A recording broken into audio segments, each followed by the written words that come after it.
Ready? Okay. The September 21st, 2023 meeting of the Corvallis School Board is called to order at 6:35 p.m. In the interest of public health and safety for all community members, especially for immunocompromised individuals and their families, the Corvallis School Board will continue to offer a virtual option for board members and district personnel participation. Additionally, public comment is available at some meetings, both in person and virtually. Information about how to provide public comment is available on the Corvallis School District website. The board agenda and packet, as well as the link to the district YouTube channel, are available on the school board page on the district website. Public meetings are live streamed on the district's YouTube channel, and a recording is posted to the same channel, typically the day after the meeting. Tonight we have Director Finger McDonald, Co-Vice Chair Tomini, and myself in person. Co-Vice Chair Jones is in attendance virtually. Directors Alabdura and Largent are excused, and Director Hawkins will be a little bit late this evening. And the first order of business on the agenda is the acknowledgement of Indigenous Peoples Day, and we have our student reps with us this evening, and they will be helping read the resolution. So we're going to go ahead and start with that. Corvallis District 509J, Resolution Number 21002, Acknowledgement of Indigenous Peoples Day.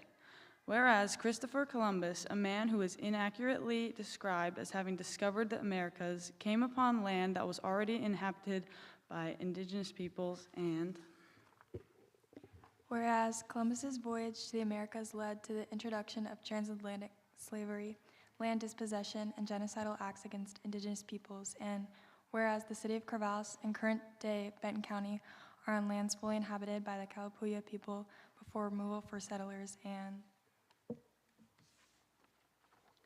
whereas education is a necessary component for creating a more equitable and anti-racist community, nation, and world, and whereas the Corvallis School District has made a commitment to equity and anti-racism, and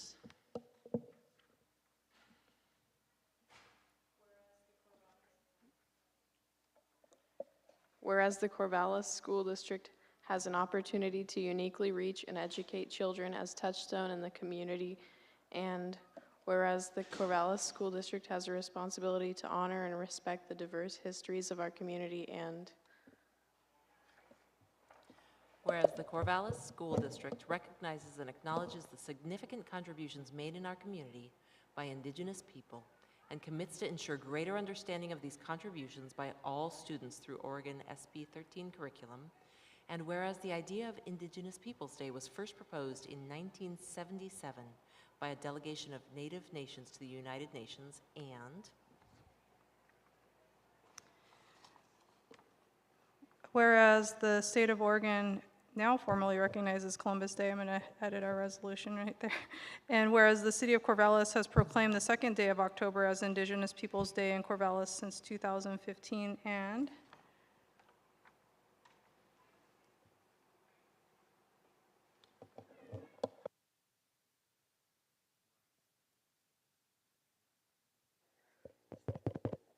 whereas this day should be recognized for, whereas the state of Oregon has proclaimed the second day of October as Indigenous Peoples Day in October since 2017. Whereas the day should be recognized for Indigenous people of the Americas. Therefore, let it be resolved by the Board of Education of Corvallis School District, do hereby proclaim Monday, October 12 of 2020, as well as the second Monday of October annually as Indigenous Peoples Day in the district, and strongly encourage families, staff, and community members to join in existing local Indigenous Peoples Day celebrations, and encourage all schools in the district to help highlight this day in grade appropriate ways, as well as highlight the contributions of Indigenous people to the local community, nation, and beyond, both historically and in current times. Adopted this day, October 8th, 2020. Awesome. Thank you, everyone, for helping read that. And hopefully folk can take a moment to look at the resolutions we read later as well if they would like to see a print copy. They're on our minutes, or not our minutes, our agenda packets. And the next order of business we have is to introduce student representatives. Tonight we have them, and I'm going to pass that over to Ryan. So I had a chance to meet with our representatives to the school board before the meeting to talk a little bit about the role and to also talk about the new policy that was adopted last year, as well as the AR and some of the changes that means as we move forward with this school year. And then thank you for board members who provided input in terms of the roles they wanted to play. So for this year, on the list were some of our student groups and some of our parent organizations, and also mentoring students. And so we've assigned mentors to our student representatives for the year. And with that, I wanted to turn it over to our student reps to introduce themselves and just share which schools they attended in the school district. Ava, you want to go first? I'm Ava Fries. I have been to Catherine Jones Harrison Elementary. Then I went to Sheldon Middle School as well as Linus Pauling. And now I am currently at Corvallis High School. I'm Rachel Daisy. I went to Catherine Jones Harrison as well, and Linus Pauling and Corvallis High School. I'm Eileen Lewis. I went to Lincoln Elementary, then Linus Pauling, then Corvallis Online, and College Hill. Hi, I'm Vibhav Javali. I went to Mountain View Elementary School, and then Sheldon Middle School, and then Crescent Valley High School. Hi, I'm Zadia Michis. I went to Letitia Carson, Sheldon Middle School, and Crescent Valley. Well, welcome, and thank you for serving this year as you represent your student bodies across the district.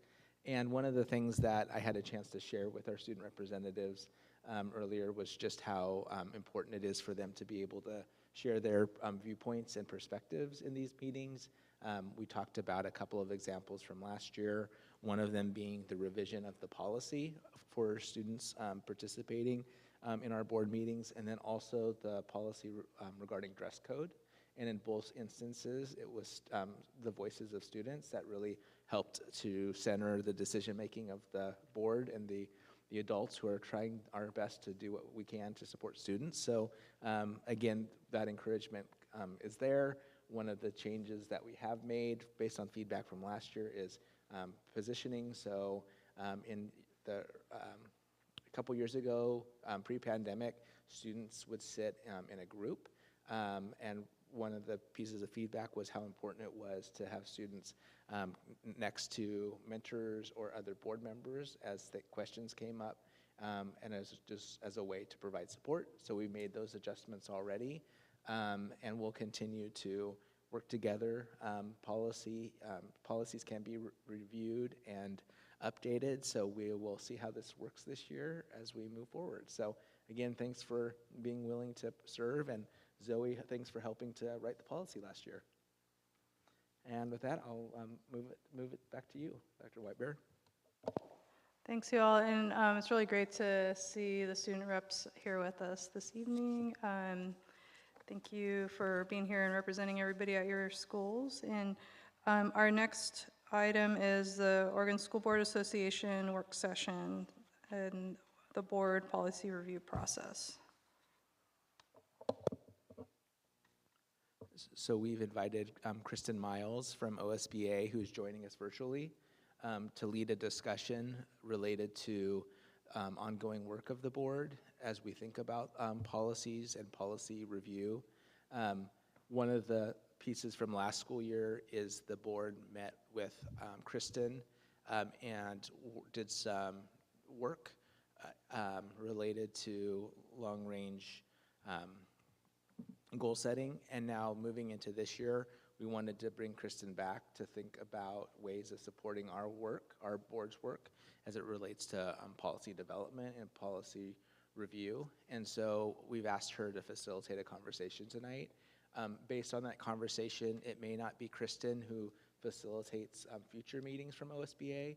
It may be someone on the policy side from OSBA, but tonight, because Kristen's been with us now going on 4 years, we wanted to at least kick it off with her. And then from there, we can decide how to proceed. But again, this is really intended to be a conversation so that we have a better sense how to bring policy forward for your review and where to start with that. And what's the most, one of the things we've talked about a lot has been some policies are just policies based on law and others are more transformational policies.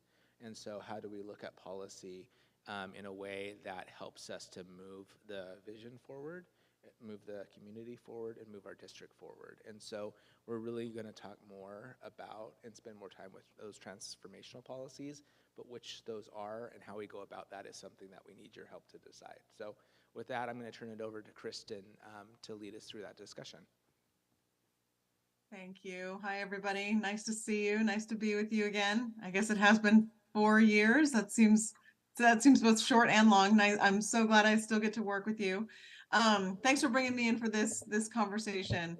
As Ryan said, it may not be me continuing this because as you dive into deeper policy work, it will likely be somebody from our policy department that will help you with that.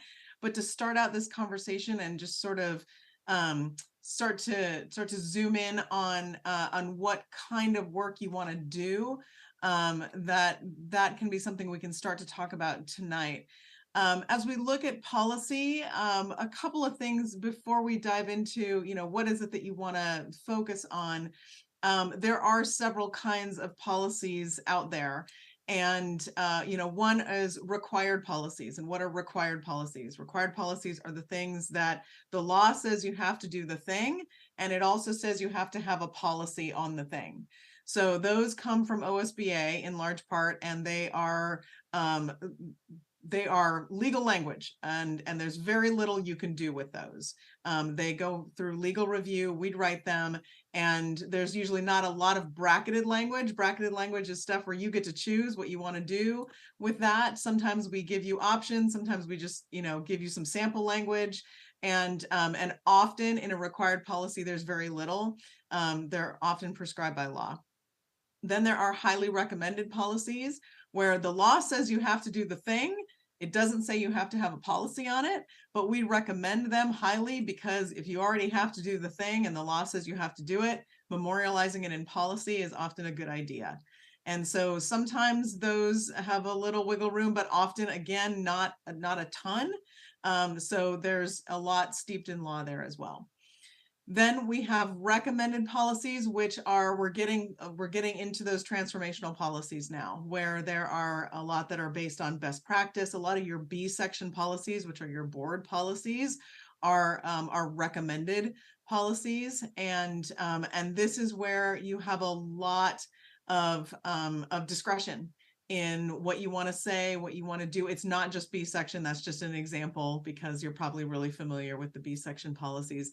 But here's where you really get into what is the impact on kids and where do you want to go with these policies that most greatly impact students. And so as you look to do this work this year, where do you want your focus to be? And so, so I'm going to share my screen in just a minute to sort of get into like, how do you want to target this conversation as an initial conversation? I'm going to go all the way back to your community engagement work and then talk about strategic priorities. And then let's meld those together and talk about what do you want to, where do those, how do you align your focus with those things? So I'm going to share my screen. We'll do a little bit of work. You can see the right thing. I'm using Mural, so I'm going to type into this as we talk. And so one of the first things I want to ask you is, I know you did that community engagement process last year. What were the themes that came out of that? I'm going to work on this as we go. What were the themes that came out of your community engagement work last year? if you remember all of that work.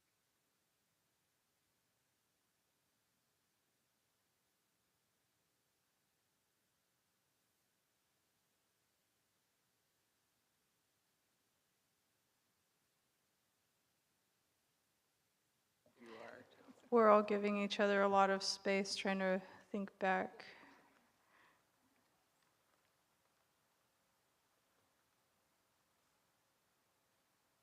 I know a whole summer lapsed in between your work and now. Or what Okay, were some of the things that stood out to you? I guess even if you don't remember the exact categories, when you talked about that, and we talked about some of that in the spring, what were some of the aha moments that you had, or some of the things that stood out to you as you engaged in those discussions? So there were, it was sort of broken out into what do you find valuable in our community, what are areas for improvements in the work that's happening in schools and what's going well in schools, and then finally, where do we see our equity work moving forward, and then some prioritization around our board goals. So the things that still stand out to me, one of them was that people feel like this is a community that is supportive of education, really involved in education. So that would be one that stood out to me. A second one that stood out to me was related to academic rigor. So there's a lot of conversations about what does it mean to have challenging academic opportunities for students. So that was another area that stood out. There was a theme that was supportive of our equity work, so that we were doing important work, and there was some positive affirmation of that. And at the same time, there was also a separate recognition that there's still work to be done as we continue to think about what's happening related to access and equitable access in our schools for our students.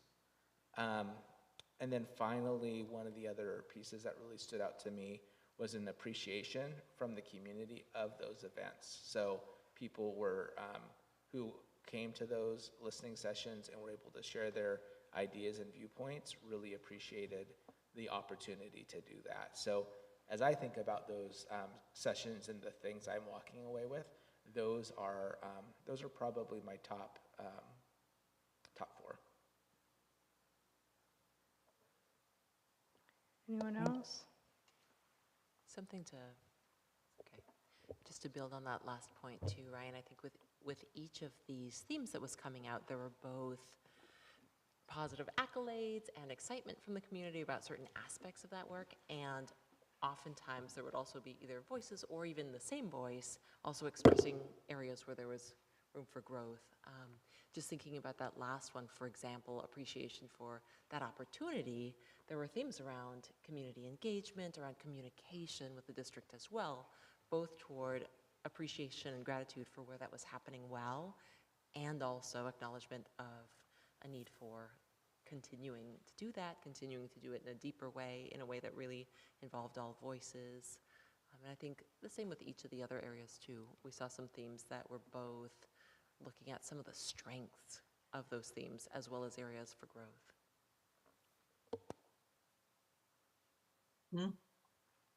I think that was something I remember too, was the communication piece still standing out to me, that there's a desire for more communication and continued communication.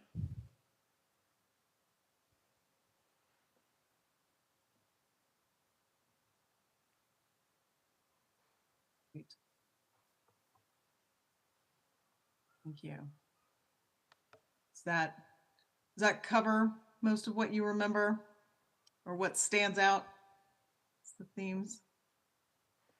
Let's zoom in on that a little bit. Okay. Good. I want to move now to over here. What are your strategic priorities now? I know you've got those goals, and we talked about that in our last session too. You've got your board/district goals. What are those? What are you working on? And we're still working on this.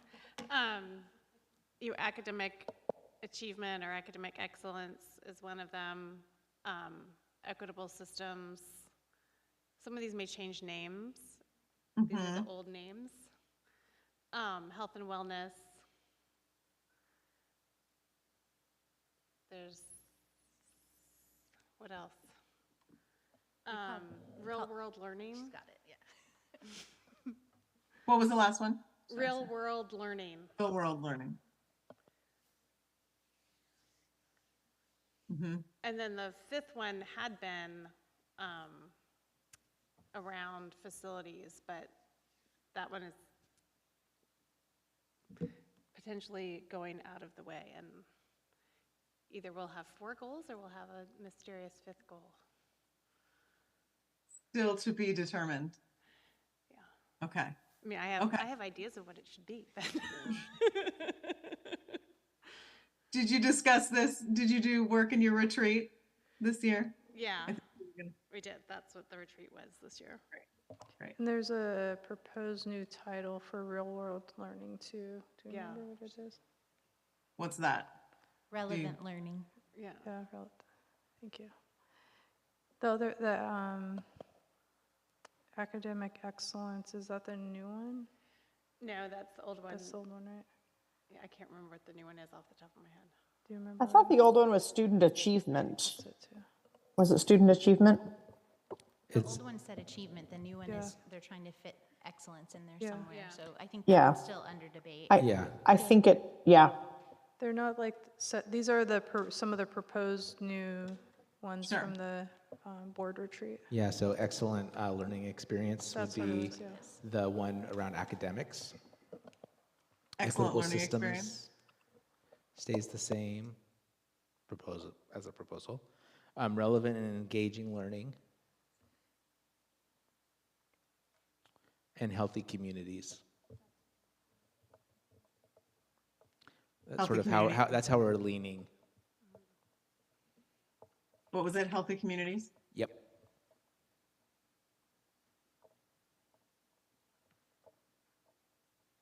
Okay. Just wanted to do that refresher to look at what you're focused on, big picture, what came out of your community engagement process. And now I want to look at, considering those and their impact on students, I want to look at and just go over what the categories are for your policies. We've got board governance, we've got category of administration, fiscal management, support services, facilities, personnel, instruction, students, and community relations. Now, I can't pull out of my memory, except for a few, all of the policies that are in each of these categories. But I think for the beginning of this conversation, thinking about what your community is feeding back to you and what you are working on, what you talked about in your retreat, what you're working toward, and your strategic priorities and the impacts on students, what areas of policy then need the most focus? Like, where do you want to put your energy this year? And it also depends on what kind of process you want to build and what kind of time allocation you're going to spend on a policy process, if this is going to work into something else. But what kind of impact are you looking to have through a policy review process? And if you're going to be strategic about looking at those, where do you want to focus, I think is the question. And looking at your strategic priorities and what your community has asked for may be a place to start that. So my first question to you is has there been thinking yet on what kind of process you want to do, or do we need to think about like the big areas of focus first? I was just going to call you, Sarah, because I seen you ready to unmute. Yeah, I mean, I think when I think about this process, what we did with our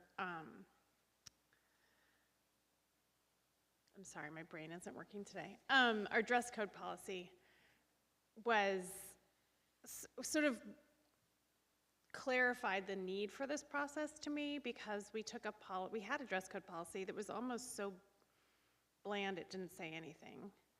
And we turned it into a policy through work with our student representatives and the board that I think was a really strong policy that will impact students in positive ways. And so I see this process as something where I would like to see us start with the policies that most directly impact students, or the student-facing policies, and work on those to make sure that we have looked at them with an equity lens. We're looking at them with community and student input, so that these things that are going to directly affect how students are learning, what their experiences in the schools are, they're not just the default policies that have just always been there, that we've looked at them considering the values of this community as it is now. Mm-hmm. Are we looking at like what categories too? Is that what you're asking, Kristen? Right Well, I just put the categories up there to show you how they're organized. Not to say that not all of these impact students, because they're all part of district stuff, but your fiscal management policies may not be, they're not going to be as student facing and impacting kids in the classroom as much. There are certain, certain groups of these, and I'm not asking you to pick like which group, certainly the J group students is going to be about students. And like I said, we won't be picking the deeper work. We'll be picking individual policies out of those. I just wanted to put up there how these are organized. And just as a reference. Okay. I would say too, like based on the feedback, of course, the student facing policies, and also the ones that relate to interactions with the communities, and ones that have to do with staff support. Those seem like the staff support may not have come up as much in our community engagement, but it has throughout the year, and I think that's important to consider as well. And it's well documented in like minutes if we needed to look back at anything. But I think those areas seem important too, in addition to what Sarah shared. And I want to make sure too, like we pause for Therese too. If you need to unmute to say anything, just go ahead and do that, because we can't see raised hands over here and stuff. I don't know if any of the tech folk can, but if you have anything to say, go ahead and you can. Okay. Kim will let us know. So Okay.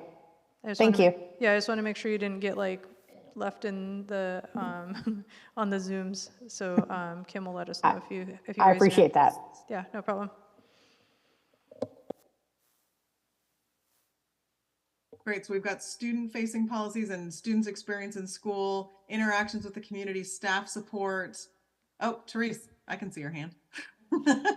I just wanted to test it and see if it actually worked. I was thinking that, so far I'm really in agreement with the way folks are thinking about and organizing these. I was thinking at the board retreat how, linking our values, the goals that we're setting to, the practices that we have in the district, and how do the policies support those. One thing that I think would be really great would be in any policy review as a standard practice for us, that we are asking ourselves what goals within our district is this policy capable of supporting directly, and which ones might it support, maybe less directly. So you mentioned like fiscal management, and how that's not as much of a student facing policy, and yet the way that we make decisions in our district, and I think our leadership staff have done a really great job of demonstrating how the processes around fiscal decision-making and even the presentation of like our budget categories are intended to go back and show what goals they can support. I like that. And I think that maybe looking at each of our policies and asking, well, this policy has the potential to connect directly to these areas that we have called out as being really important. So how does our facilities policy, whatever specific facilities policy we're looking at, how does that support, say, healthy communities? If it's a policy that's related to like making our buildings accessible to people, then, you know, there's an investment in community wellness in that, and we should call that out. And then maybe that would help us to then see if we have policies and like, we don't actually know what they support. Maybe that means we need to look at the policy. Or maybe it means we need to look at our goals and ask ourselves, is there some area of our district where there's a whole lot of state mandated oversight, or, you know, these, and we don't have any way that we are capturing how that is holding up our district in important ways. So some, you know, I don't know, bidirectionality between those two things. How do they talk to each other? I guess is what I'm trying to say. How do our policies talk to the goals and visions of the district? And how do the goals and visions of the district show up in the language and adoption of policy?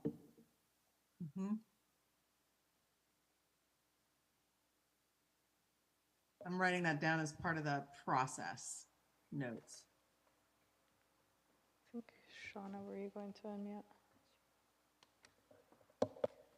I really appreciate that comment, Therese. It was similar to where I was headed to in my comments as well, and thinking about how I can see some categories standing out just on their own in terms of what we're talking about, where, you know, J for students is a really obvious one to pull out, as well as community relations, personnel, even thinking about instruction, and that spanning both the student experience as well as the staff experience and their ability to bring autonomy to their work, to feel the trust that they have in their ability to do that, and have the support that they need in their teaching. And then support services also stood out to me in terms of thinking about the health and wellness or healthy communities goal, and how students, staff, and families are supported holistically. And just in thinking about that, I can see there being a two-pronged approach of both looking at these as discrete categories to pull out and really take a look at which are the policies that seem to be the most pressing to look at right now, but also from that goals perspective of looking at the goals and seeing, as you were suggesting, Therese, there may be policies under any one of these categories that goes into academic excellence, that goes into healthy communities, or that goes into one of the other goals as those become more established. And so it seems like we may need a multi-pronged approach to really understand which policies most closely relate to where we're headed right now with goals that we may want to review sooner rather than later. And this is likely where somebody from our policy department could help, because they will know the policy book in their head. And if we can get you, this is the conversation, hopefully, that will get you aligned with, I mean, articulating what are the kinds of focus areas that you want to have. And we've got student-facing policies, interactions with the community, and staff support that we've started with. And if the essential question is, you know, do these policies support the vision of the district? What goals do they support? That there can be facilitation there with, okay, let's look at your book of policies, pull out the ones that are going to interact with those goals the most, and then help do a review of those, particularly the ones where you've got a lot of flexibility in how they are worded. And that might help refine that process.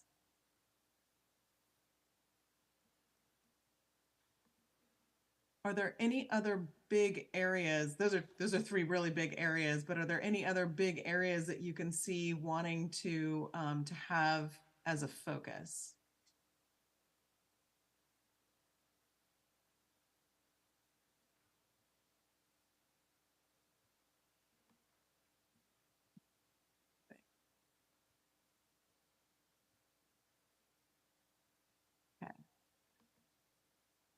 I think the next step in the process, and this conversation tonight isn't meant to be super long, and we're certainly not going over policies. I think the next step in the process would be, so as usual, I compile this, I get it back to you in a format that you can use, would be to connect with my policy department, get them over to you, but but also to do just what, well, and you tell me how this sounds to you, obviously, to start to do that work on going through, and exactly what you all were just saying, that there could be policies in any one of these categories, and there likely are, that have to do with any of these big three areas.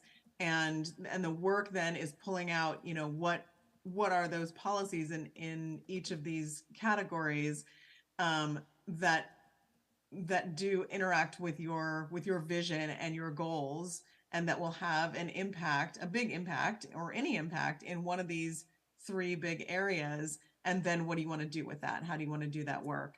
And that facilitation by somebody in our policy department could be, that's where they would come in. Is this a year-long thing? What is your, or have you talked about this yet? What's your thinking for the timeline of this work?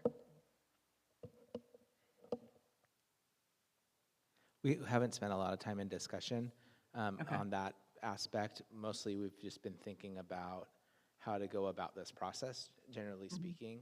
And I really appreciate what you mentioned, or the way you organized this, because what it did was I was thinking of themes, but I wasn't necessarily connecting that back to our goals. And I think you, in this conversation, really helped to do that. For our student representatives, one of the things that just to kind of have in mind as this conversation continues over a few more board meetings, is that a lot of what's included in the student handbook is included in some of these policies. And so as we go through the process, just knowing that sort of the expectations and some of the rules and guidance and structures of what happens in schools comes from some of these policies. And that's a place where you'll be able to provide some input that I think is going to be really valuable as that process gets underway. Yeah, I was sort of thinking, like, what are the areas that have come up either through community engagement or things that students have brought to us as a board in some capacity that can help us narrow down which policies to look at as well. And I like how you pointed out the student handbook as a way to like kind of see what's working and stuff with the students too. Anybody else? Can I ask a question? So one of the questions I do have is about how much time we want to allocate towards this. And again, we don't have to be super specific right now. But in the past, when we worked with Kristen and OSBA, there have been 4 times during a year that we've worked on whatever that project is. So if that was to be this case again, what we would do is we'd have 3 additional work sessions during the school year where we are doing some of that policy development work and review. And so I could, like, if I was just to say what I think is going to happen, that's how I would say it, because that's been our pattern. But if there's something else you want me to be thinking about along with board leadership in the use of our time, please share that now. Because if I left tonight without that feedback, I'd schedule 3 meetings during the school year. Good, Sarah. I mean, that sounds great. Getting this work underway was one of my goals when we talked earlier before the year started. And so I'm really happy to see we're doing it. My one concern is that we haven't finished our work on goals yet. And so if we're going to have work sessions for goals and work sessions for the policy work, my concern would be how are we going to fit that in with all the other things we do? So I would love to have 3 more meetings to talk about this, but I think it feels like something we need to balance with the other work that we haven't finished from last year.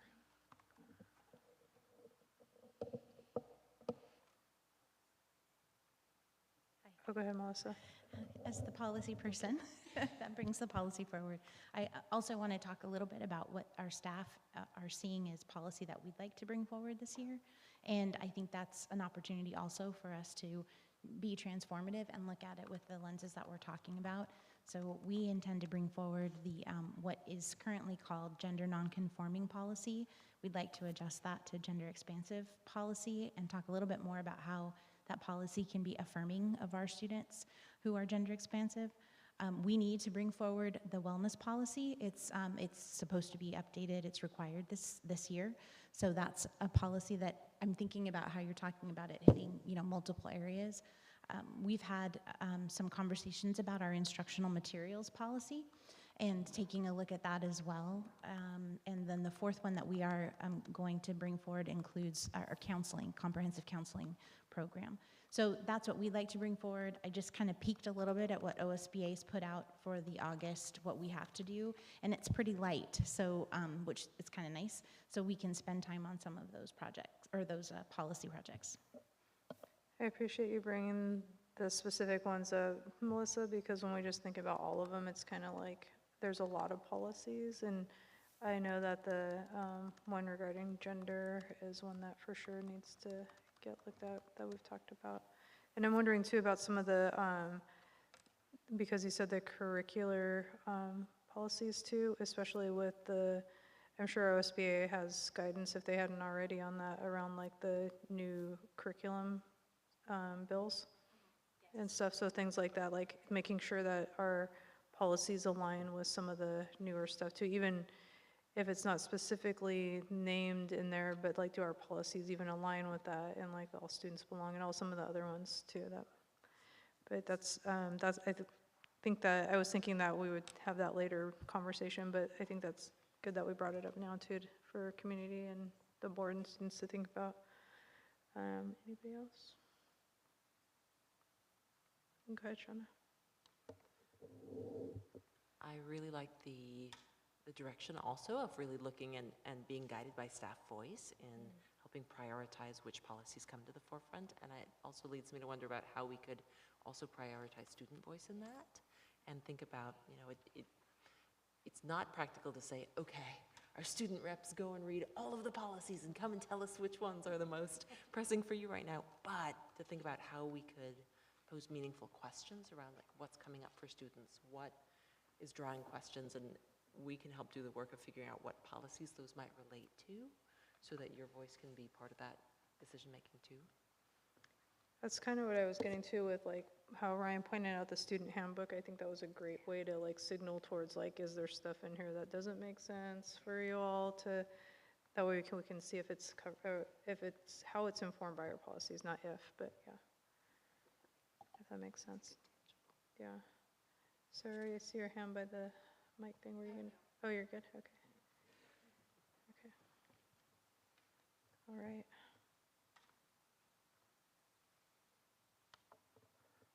So to sum up what I heard about the time frame. Oh yes, thanks Ryan for bringing us No, back that's to okay. that. No, is just the prioritization of finishing up on our board goals and then having this process happen as well. But the weight has to be around completion of those board goals first and foremost, and then this is a sort of a secondary component of that. Is that how you're all feeling? Because that's important. Well, I think that because I agree with what Therese and Shauna were saying about looking at the policies and which policies really are supporting the goals we set. And so having the goals in place, I think, is the obvious first step in that process. That makes a lot of sense, yeah.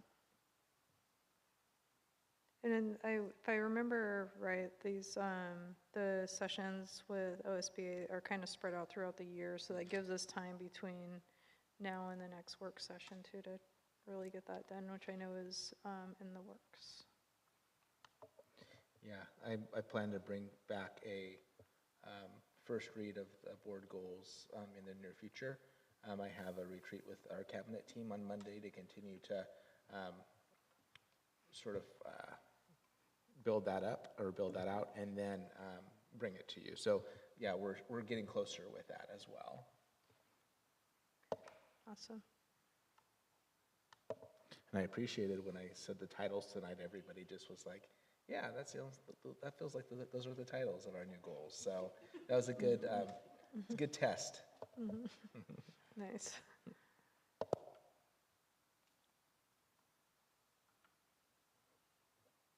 Okay, anything else you need from me? I'm gonna take this all back, give it back to you, and connect with our policy department, and you can let me know on what your timeline ends up being. That would be great if you could connect with the policy department and we could Yeah. schedule a time to talk about that process. Absolutely. Mm-hmm. Yes. As always, thank you. Yeah, thank Yes. you. Yes, Good to be thank with you you. for spending time with us. Of course, anytime. Thanks, everybody. Bye-bye. Okay, our next item is board norms, the second read. And right now we have time for discussion on those. And Shauna, you spent the time, if you wanted, do you want to say anything about the revisions? Thank you so much too for taking the time to work on that. Did Yeah. anybody else work with you on that? I worked with Ryan, and And Kim Rick, helped support okay. us as well. Thank you all. Yeah, happy to do so.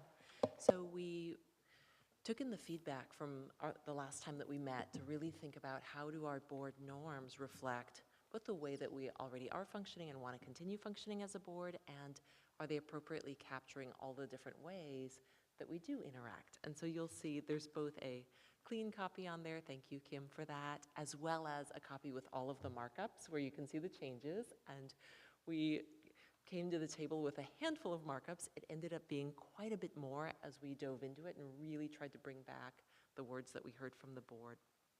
And so a couple of things to call out in here. One of the just grammatical things, there's now consistency in the sentence structure and the way that each of the norms starts. You'll also see that there's a new section. And so there is the first section, which is the overarching how we approach board work. A couple of those are crossed out. They aren't necessarily gone. They may have been moved to another section. But we really looked at that as being some of the overarching themes around how the board approaches their work, how we meet, which was expanded just a little bit, and then a section on how we engage with public comment. Chris, to some of the comments that you had brought up last time too, just to look at how do we really acknowledge that we value that public comment and how important it is to the work of the board, and then also putting into writing some of those steps that the board is able to engage in and some that they're not during public comment, so that we have language for that. So there is a section there that talks about the board's role in really valuing and hearing public comment, but not being able to respond in that moment, being able to bring back comments later on during the appropriate section in the agenda. Also granting the superintendent discretion to be able to address operations-related comments or questions that come up if they are time sensitive in the moment.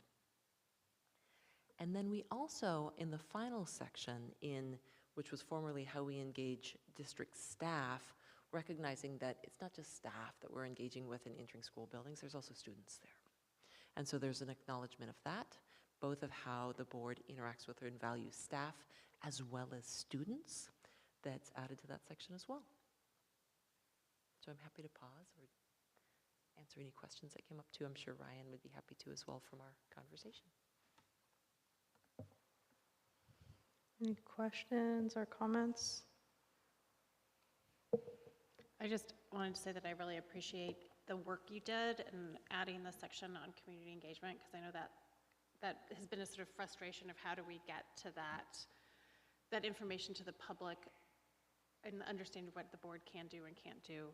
So I think having that in this document is really an important sort of acknowledgement of that problem and potential way to start moving forward on doing a better job with how we communicate those issues. So thanks for that.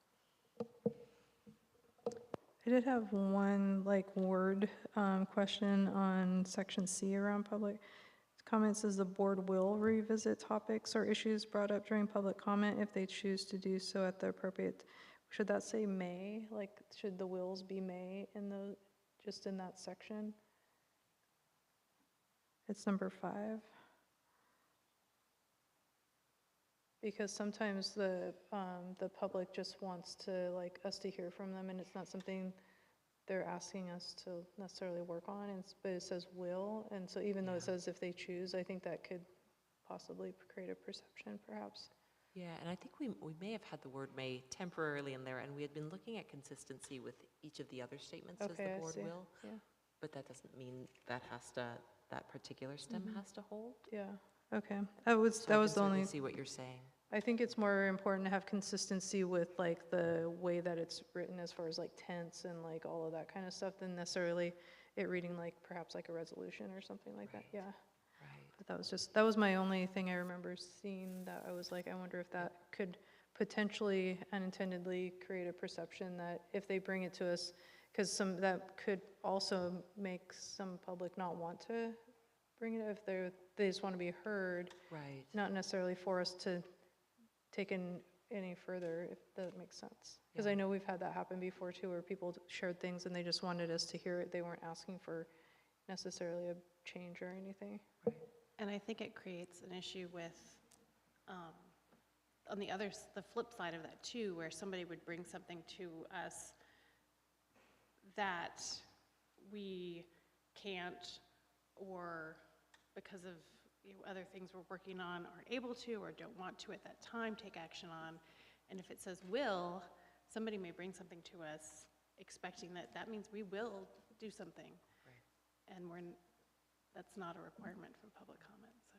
The other thing too I thought about with that was if somebody comes in and they start saying something that we can't hear because it could potentially be part of an appeals process or a complaint process, then we wouldn't definitely not be taking that forward. So I know you have the language in there where it clarifies it, but I just think that the lead up word will could so that would be my. I'm comfortable with changing to may or others. And I don't want to like spend the whole thing on that. I just wanted to make sure I wanted to make sure it was clear too for public to understand, like it's not that we don't want to do that. There's just certain circumstances where it may not be appropriate or anything like that, yeah. Mm-hmm.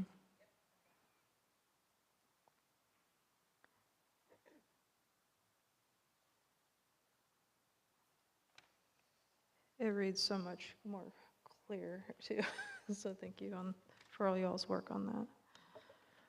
I have to say it was fun working with Shauna because I was able to see how her brain works because she is just like Kim and I were doing our best to keep pace with her and she was just cleaning it up so eloquently. It was just like, yes, this is the best one we've brought forward. So if it's a will versus a can, we've nailed it.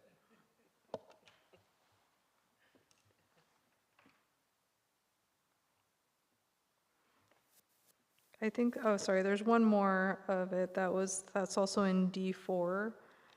I think it should also say the board may visit schools instead of will, because that creates almost like this expectation, and the students may not want us at like some of the things, you know what I mean? Like some of the meetings they invite us to sometimes, they may not want us to go like one time or a few times, or for capacity, some board members may not be able to go. And so I think that might be another one of those instances where it's not that we don't want to, I think it could create an unintended expectation. And this one was really meant for calling out when we have board members who are visiting schools to be able to have some language about that they're in a supervisory or administrative purpose for supervisory or administrative purposes. I think that just creates some clarity for folks when they see board members and your involvement. So we thought that would be valuable and helpful for folks. Yeah, that makes a lot of sense.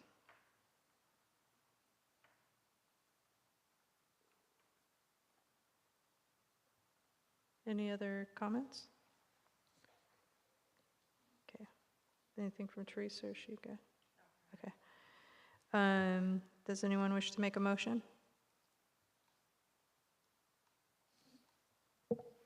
I move that we adopt the 2023-24 board norms as revised. I second. Okay, it has been moved by Sarah and seconded by Chris. Is there any further discussion? Okay, And we'll go ahead and take a vote. Sarah? Aye. Chris? Aye. Shauna? Aye. Therese? Aye. And I vote aye, so that passes unanimously. Great. And the next item is Board and Superintendent Working Agreement, second read. Do we have discussion on that one?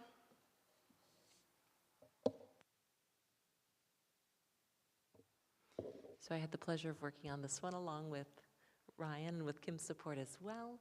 This has far fewer changes to it than the first read. There are more, it's more change just for consistency with some wording clarifications. Ryan, is there anything else you would want to add?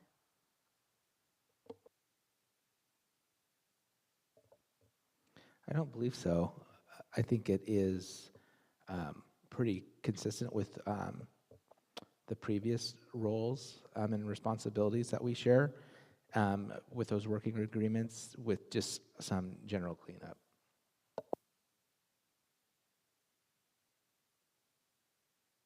I was looking for the will and may things again, because there's one in here and I'm like, where are you?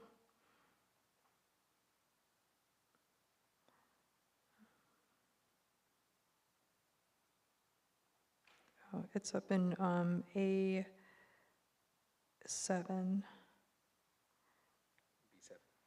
B7, yeah, sorry. B7, like the board will, as able, engage in volunteer and learn. That one seems like it should be a may as well. This is what happens when somebody that does rhetoric stuff shows.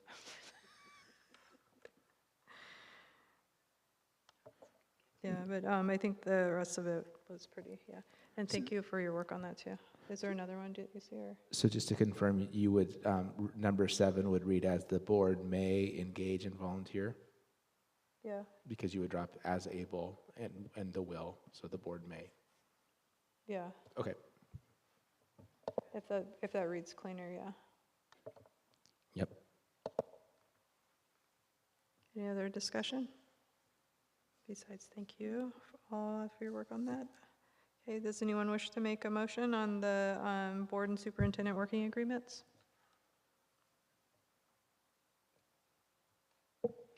I move that we adopt the 2023-24 Board and Superintendent Working Agreements as revised. I second. Okay, it has been moved by Sarah and seconded by Chris to adopt the 2023-24 Board and Superintendent Working Agreements as revised. And we'll do a vote. Sarah? Aye. Chris? Aye. Shauna? Aye. Therese? Aye. And I vote aye. That passes unanimously as well. Wow, we're like moving on the agenda. We are. This is exciting. The student reps may get to hear the whole meeting tonight, perhaps. We'll see. Next on the agenda is nominations for Oregon School Board Association Board of Directors. Oh, did I miss? Oh, I missed one. Sorry. Thank you, Ryan. It's on the very bottom of my sheet. Sorry. The board member stipend information is next on our agenda, and it's recommended that we allow board members an opportunity to thoroughly review the recent OSBA statement that was sent out before we have further discussion on this. Does that sound okay to you all? Okay, awesome. So we'll come back to this after we've had time to review those recommendations. Now we can go to the next thing for nominations of Oregon School Board Association. Or did you have anything to say on that? Or are you good? There was an OSBA email that came out today from the State Ethics Commission with 4 options related to board stipends. So we'll come back to it, but in the meantime, exactly what Lou said, spend a little bit of time looking at those 4 options, but because it came out today, some of you haven't even probably had a chance to see what those options are, so that's why we're going to hold tight on that. Yeah, and it's really important we're able to review them because they're all quite different. if you haven't read them yet. And there's a lot of things to consider with each one of the options. Okay, thank you, Ryan. Okay, for reals, now we're going to move on to nominations for Oregon School Board Association, Board of Directors, and Legislative Policy Committee positions. Is there any nominations for this one?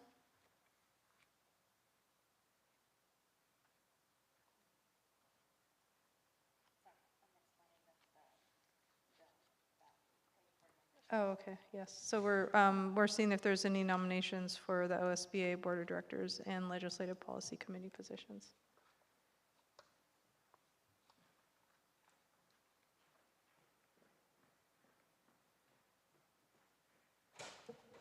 I nominate myself for the Legislative Policy Committee. Since nobody's moving, I would like to remain on that committee going forward, so. I second that nomination.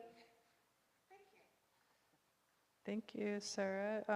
I think we would, we need to do one at a time if we have one at a time. So it has been moved by Sarah and seconded by Therese that the Corvallis School Board nominate Sarah for the Legislative Policy Committee position number 10. Yes. Any further discussion? Sarah? Yeah. Aye. Oh, yours was off. Oh, aye. Chris? Aye. Shauna? Aye. Therese? Aye.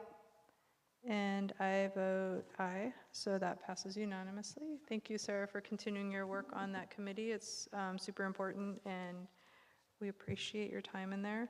And board position, the Board of Director position number 10.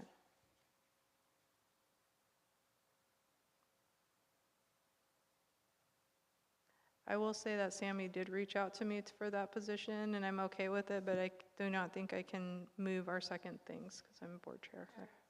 Yeah. I move that we nominate Lou to the OSBA Board of Directors. Is it position 10 also? I second. Okay, it has been moved by Sarah and seconded by Chris that the Corvallis School Board nominate myself, Lou, for the OSBA Board of Directors position number 10. Any further discussion? Sarah? Aye. Chris? Aye. Shauna? Aye. Therese? Aye. And I'll vote aye. And so that nomination will go forward as well on behalf of us. Thank you. And I will do my best if I am selected for that. And then the next item is board member comments. Do we have any board member comments?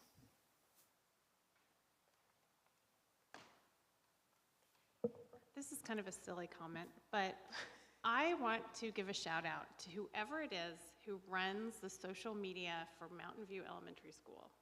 They do a great job of highlighting art that students are creating and activities they're participating in. And I follow a lot of the school's social media, and theirs just stands out as I just always enjoy their posts. So whoever's doing that, you're doing a great job. Thanks for that shout out, Sarah. Any other board comments? Go ahead, I Chris. just wanted to give a big bravo to all our schools for really doing a great job welcoming back our students the first 2 weeks.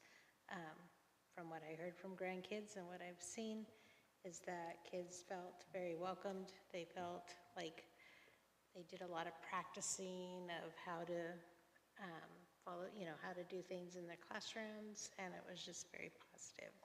There were people standing out front, welcoming them, greeting them, just doing a lot of really positive ways to say, we're glad you're here. So great job to all the schools for doing that. Thanks, Chris. Any other comments, Shauna or Therese? I'll just wish all the schools well with curriculum nights happening. I know several happening this week. I was here instead of at the one at Sheldon tonight, but my daughter was there helping out as a web leader. But just knowing that a lot of that's happening, there's a lot of outreach and engagement from schools to welcome families through school doors, to meet teachers, as well as to hear about various curricula, including the math curricula, which I know we hear a lot of questions about. So I just really appreciate the staff who are taking the time to do that, especially in the evenings. Thanks, Shauna. Do you have anything? Okay. I will comment that we've been hearing from the community lately, and I appreciate engagement with you all that are sending in emails, whatever the topic may be. So continue to do that if you have questions for us or want us to consider things.